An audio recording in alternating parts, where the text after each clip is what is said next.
الحمد لله رب العالمين والعاقبة للمتقين والصلاة والسلام على سيدنا محمد وآله وصحابه أجمعين.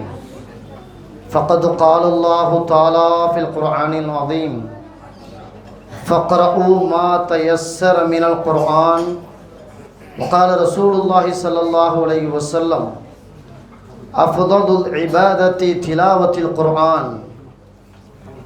அளவற்ற அருளாளனும் நிகரற்ற அன்புடையனுமாகிய அல்லாஹ்வின் திருநாமம் கொண்டு ஆரம்பம் செய்கின்றேன். வான் வையம் புகழ் அனைத்தும் ஏக வல்லோனாகிய வல்லோன் அல்லாஹு தஆலா ஒருவன் மீது மட்டுமே என்றென்று முறித்தாகட்டுமாக. நபிகள் பெருமானார் ஸல்லல்லாஹு அலைஹி வஸல்லம் அன்னார் மீதும் அன்னாரின் வழிவந்த நல்லடியார்கள் அனைவர்கள் மீதும், குறிப்பாக நம் அனைவர்கள் மீதும் அல்லாஹுடைய அன்பும் அருளும் என்றென்றும் குன்றாமல் குறையாமல் நிலவட்டுமாக. இந்த விழாவினுடைய ஏற்பாட்டாளர்களுக்கும் இந்த விழாவில் சிறப்பிக்க வந்திருக்கக்கூடிய பெரியவர்கள், இளைஞர்கள், பிள்ளைகள், உங்கள் அனைவருக்கும் இஸ்லாத்தின் காணிக்கை என்பதை தெரிவித்துக் கொள்கிறேன். அஸ்ஸலாமு அலைக்கும் வரஹ்மத்துல்லாஹி வபரகாத்துஹு.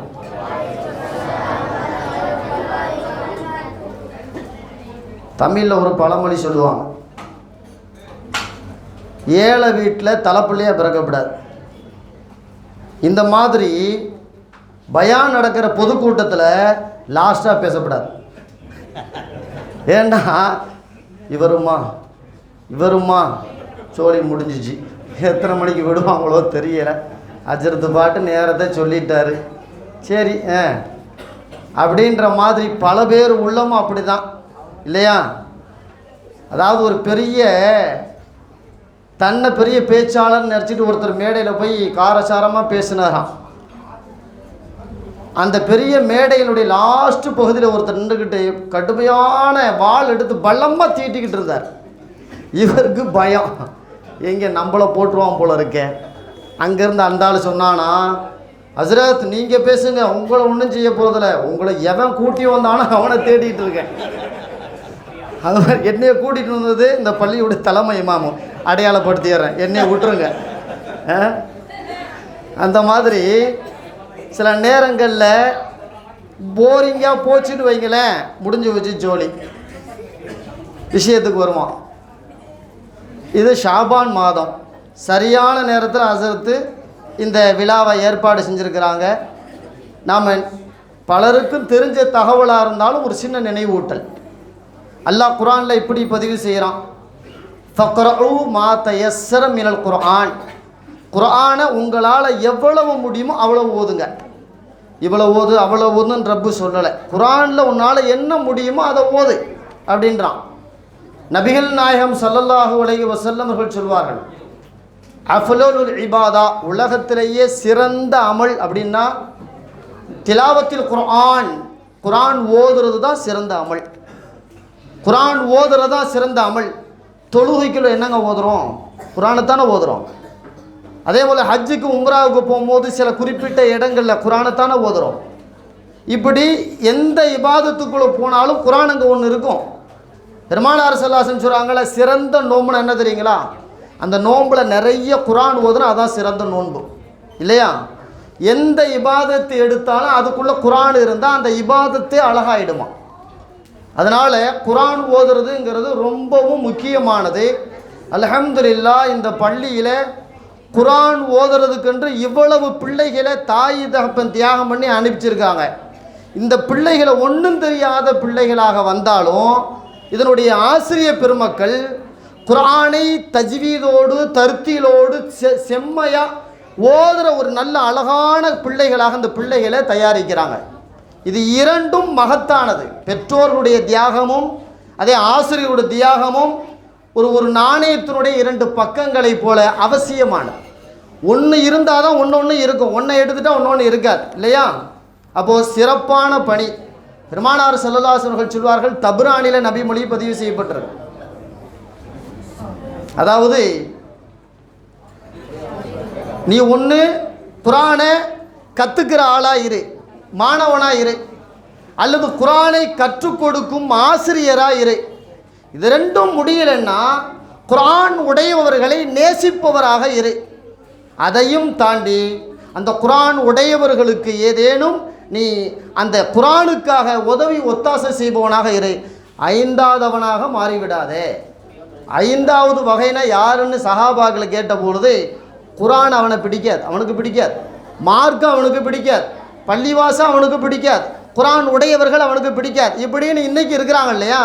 குரானை சொன்னால் அதாவது பழமவாதியம் அப்படின்ட்டுருவாங்க. பள்ளிவாசல் சொல்லும் பொழுது அது இபாதத்தை நேரத்தை வேஸ்ட் பண்ணுறது அப்படின்ட்டுருவாங்க இல்லையா. இப்படியும் சில பேர் இருக்கிறதுனால தான் பெருமானார் ஸல்லல்லாஹு அலைஹி வஸல்லம் அந்த வார்த்தையை சொன்னாங்க, ஐந்தாம் நபராக நீ ஆகிவிடாதே அப்படின்னு பெருமானார் ஸல்லல்லாஹு அலைஹி வஸல்லம் சொன்னாங்க. அப்போ குரான் உடையவர்களாக இருப்பதற்கு பெரிய நசீபு, அல்லது அவர்களை நேசிப்பவர்களாக ஒத்துழைப்பு தருவர்களாக இருக்கணும். அப்போ நம்ம இந்த சபைக்குள்ள அல்ஹம்துலில்லாஹ் நம்ம பிள்ளையை அனுப்பி குரான் உடையவர்களாக நாம் ஆகிட்டோம். இங்கே யாரேனும் அவங்க குழந்தை வரலன்னா இது போல் விழாக்களை சிறப்பிக்க வரோம் இல்லையா.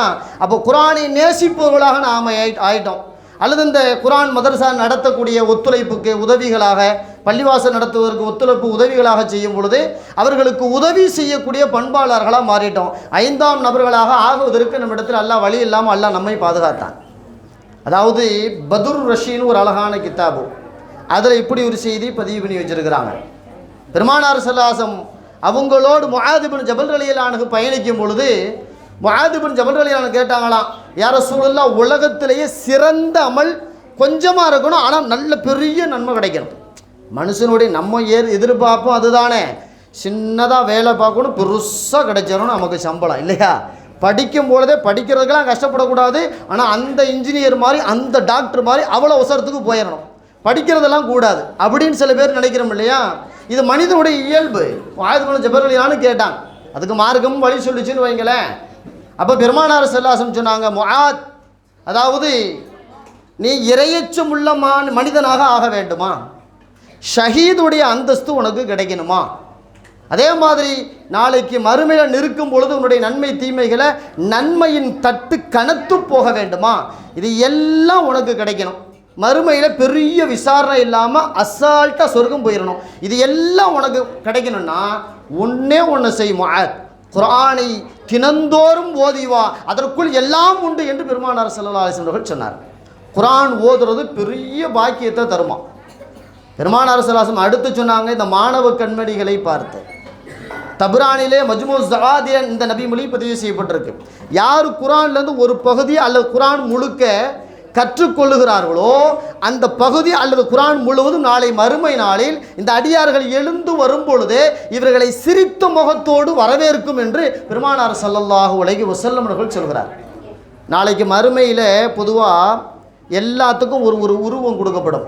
எல்லாத்துக்கும் நம்முடைய செயல்பாடு எல்லாத்துக்கும், குறிப்பாக தொழுகை, நோன்பு, ஜக்காத்து, ஹஜ்ஜு, குர்ஆன் திலாவத்து, திக்ரு, தஸ்பீஹாத்து, எல்லாத்துக்கும் ஒரு உருவம் தரப்படும். இந்த உருவத்திலேயே ரொம்ப பிரகாசமான உருவம் குர்ஆன் திலாவத்து என்பதாகவும் மார்க்க செய்திகளாக நம்ம பார்க்கிறோம். அப்போ குர்ஆன் நம்ம கண்ணியமாக வரவேற்கணும்னா நாம் குர்ஆனை நிறைய கற்றுக்கிட்டவங்களாக இருக்கணும். ஒரு இடத்துக்கு போகிறோம், நம்மளை வரவேற்றாங்கன்னா அதற்கான மரியாதை அதிகம். 10ஓட 11 அத்தோட நான் ஒன்று அப்படின்னா என் மரியாதை இல்லை இல்லையா.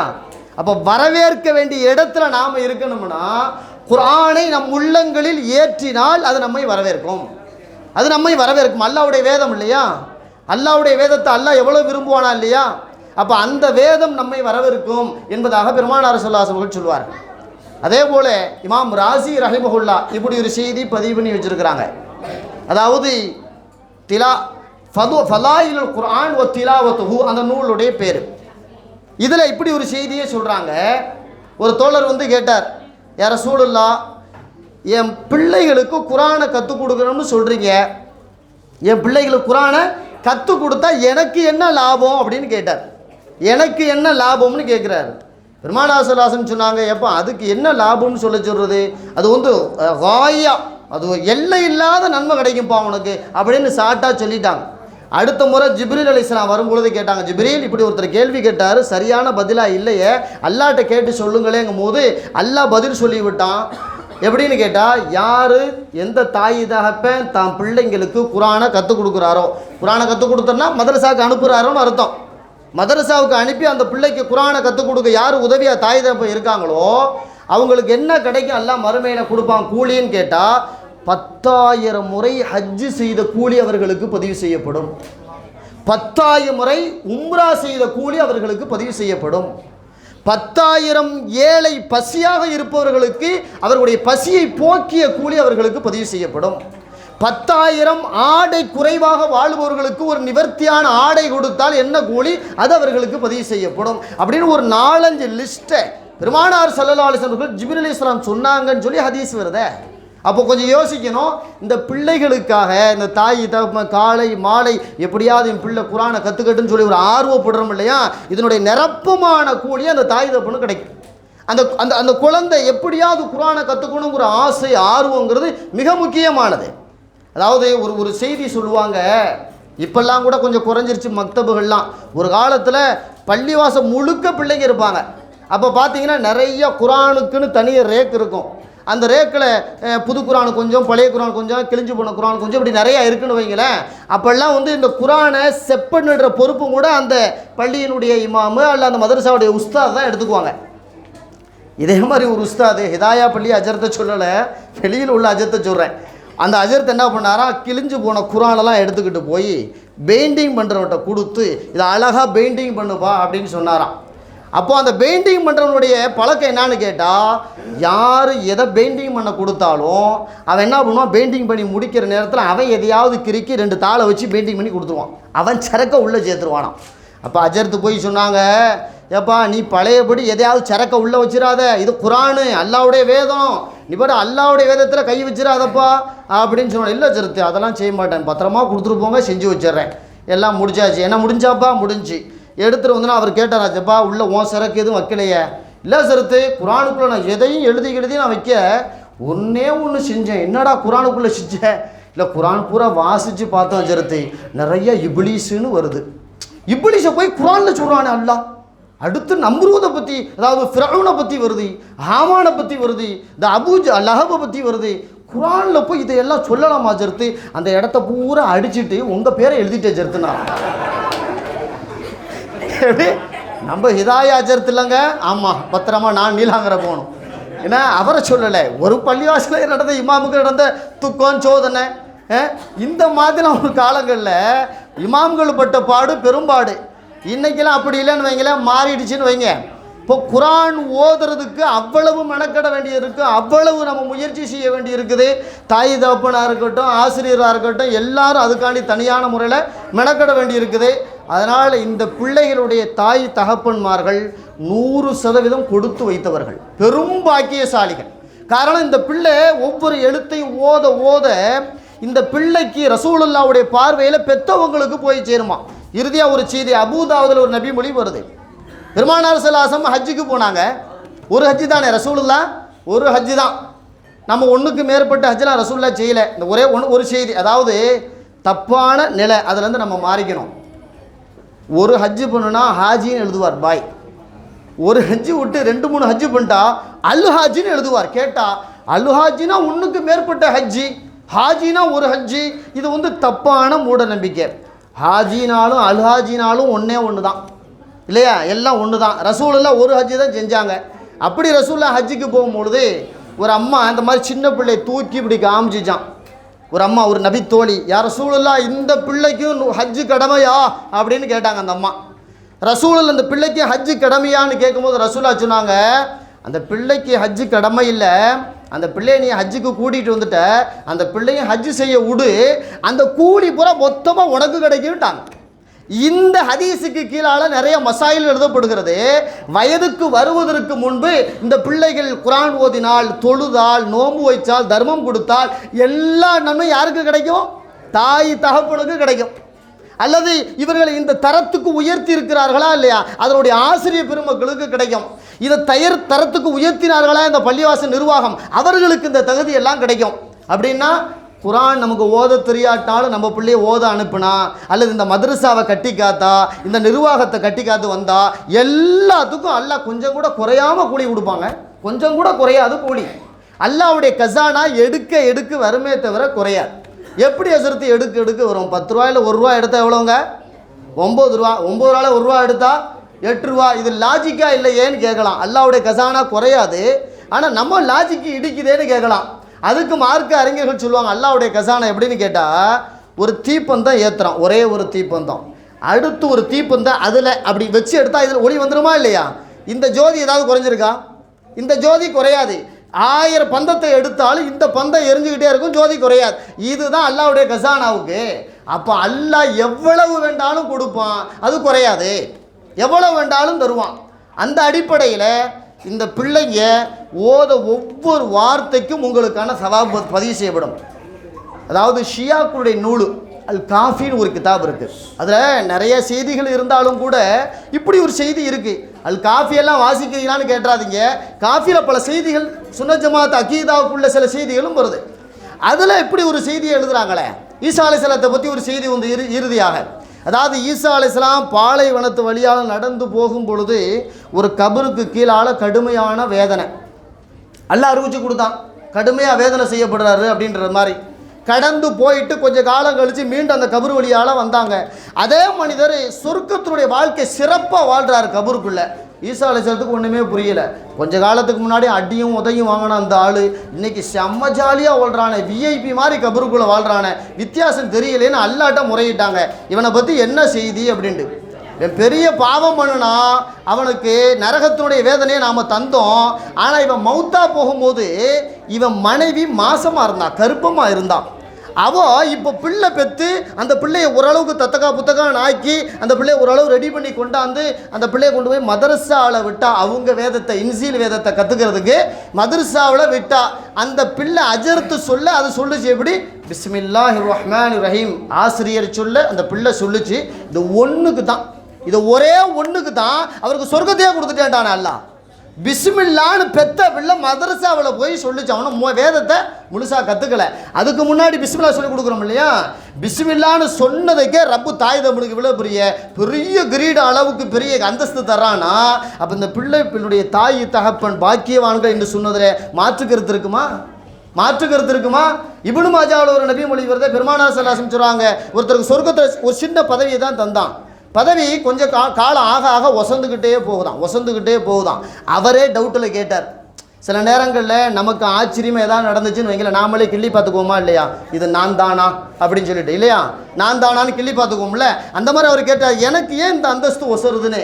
அப்போ அல்லாஹ் சொன்னா, ஒன்றும் இல்லைப்பா, உன் அமலுக்கு சாதாரண சொர்க்கம்தான், ஆனால் உன் பிள்ளை ஓதி உனக்காண்டி துவா செஞ்சு உன் அந்தஸ்தை கூட்டிட்டான்பா.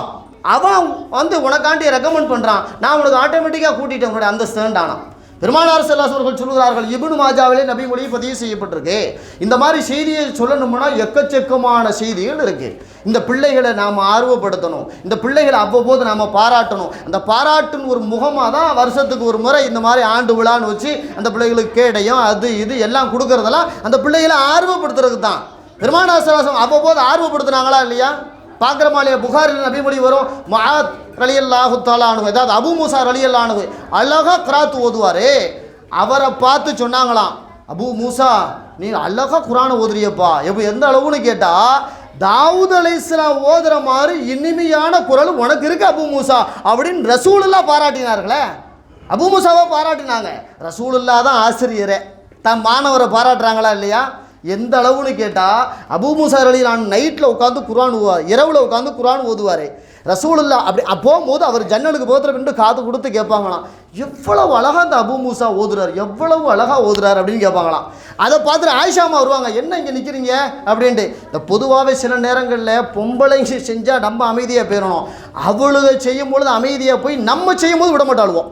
இது பொம்பளைகளுக்குள்ள உள்ளான குணம்னு பாருங்களேன். அவள் ஏது என்ன ஏது எல்லாம் துரும்பு எல்லாம் விசாரித்து முடிச்சிருவா. அந்த மாதிரி ஆயிஷா அம்மா கேட்டாங்களாம், என்ன இவ்வளோ நேரம் அபூ மூஸாவோட வீட்டு ஜன்னலில் காது வச்சுருக்கீங்க? ஒன்றும் இல்லை ஆயிஷா, இங்கே வா கொஞ்சம் நேரம் நில்லுன்ற போது அந்த அம்மாவும் காதில் விழ அவ்வளவு ரம்மியமான குராத், அவ்வளவு ரம்மியமான அந்த இனிமையான குரல். அதாவது பெருமானார் ஸல்லல்லாஹு அலைஹி வஸல்லம் ஆயிஷா அம்மா 2 பேரும் நீண்ட நேரம் இருந்து கேட்டுட்டு அபூ மூஸா ரலியல்லாஹு அன்ஹுக்கு துவா செஞ்சுட்டு போனாங்கங்கிறது ஹதீஸு உண்டு. அப்போ வருஷத்துக்கு ஒரு முறை இது மாதிரி ஆண்டு விழா வைக்கிறது, இந்த பிள்ளைகளை பாராட்டுறது எல்லாமே, இந்த பிள்ளைகள் நாளைக்கு இவங்களில் எத்தனை பேர் அதாவது இறை நேசர்களாக இருப்பாங்கன்னு தெரியாது. இல்லையா? எத்தனை பேர் மார்க்கத்தின் மிகப்பெரிய பற்றாளர்களாக இருப்பார்கள், எத்தனை பேர் மிகப்பெரிய ஆளுமைகளாக நாளைக்கு மாறப்போகிறார்கள், எத்தனை பேர்களால் மார்க்கம் இன்னும் வளர்த்தோங்க போகிறது அப்படிங்கிற ரகசிய ரப்புக்கு மட்டும்தான் தெரியும். இதுக்குள்ள நிறைய முத்தகீன்கள் அல்லாஹ் தஆலா இருக்க செய்வானாக.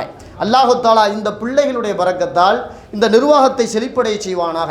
இந்த பிள்ளைகளுடைய பரக்கத்தால் பெற்றோர்களை செழிப்படைய செய்வானாக. இந்த பிள்ளைகளுடைய பரக்கத்தால் ஆசிரியர்களுடைய செழிப்படைய செய்வானாக. இந்த பிள்ளைகள் அல்லாஹ் தஆலா மக்பூலாக கபூலியத்தான நிலைக்கு கொண்டு வந்து சேர்ப்பானாக. அல்லாஹ் தஆலா இந்த பள்ளிவாசலையும் பள்ளிவாசலுடைய நிர்வாக பெருமக்களையும் அதே போல இதனுடைய ஆசிரியர் பெருமக்களையும் இந்த மஹல்லாவாசிகளையும் அல்லாஹ் தஆலா கபூல் செய்வானாக. இந்த நல்ல வாய்ப்பை வழங்கி நல்ல உள்ளங்களுக்கு நன்றி சொல்கிறேன். ஜஸாக்குமுல்லாஹ் ஹைரன் ஜஸா வ ஆகிரு தஅவானா அல்ஹம்துலில்லாஹி ரப்பில் ஆலமீன். அஸ்ஸலாமு அலைக்கும் வரஹ்மத்துல்லாஹி வபரகாத்துஹு.